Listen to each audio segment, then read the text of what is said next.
ఇందిరాగాంధీ వర్ధంతి వేడుకల్లో వరంగల్ తూర్పుల గుల్లు గోపురాల మంత్రి కొండా సురేఖ మేడం ఇందిరాగాంధీ విగ్రహంకు పూలదండ వేసేందుకు పోతుంటే మొదలే పోయిన షేపార్టీ జిల్లా అధ్యక్షురాలు ఎర్రబెల్లి స్వర్ణ మేడం ఒక్కతే ఇట్లా ఇందిరాగాంధీ బొమ్మకు పూలదండ వేసి మనసులో యాది చేసుకున్నదట. ఆ విగ్రహం కాడికి పోయిన గుల్లు గోపురాల మంత్రి కొండా సురేఖ మేడం వెనకపొంట నడిచేటోళ్ళు కొందరు స్వర్ణ మేడం వేసిన దండను తీసేసి పక్కకేసి కొండా మేడంతో మళ్ళీ కొత్త దండ వేయించిర్రట.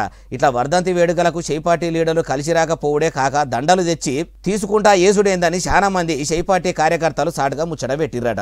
ఇట్లా కొండా సురేఖ మేడం రాగానే స్వర్ణ మేడం కూడా ఆడికెళ్ళి వెళ్ళిపోయేసరికి ఇంకా వరంగల్ కాంగ్రెస్ పార్టీలో లొల్లులు ఒడిచినట్టు లేవు కదా అని చాలా మంది అనుకుంటుర్రట.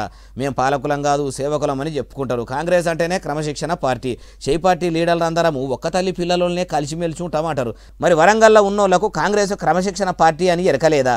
ఎడముఖం పెడముఖం అన్నట్టు ఎందుకుంటుర్రో వాళ్ళకే వడకుంటున్నది. ఇంకా వీళ్ళు సేవకుల లెక్క ప్రజలకు సేవలు అందిస్తారా అంటారు ఏ ముచ్చటిన్నోళ్ళు.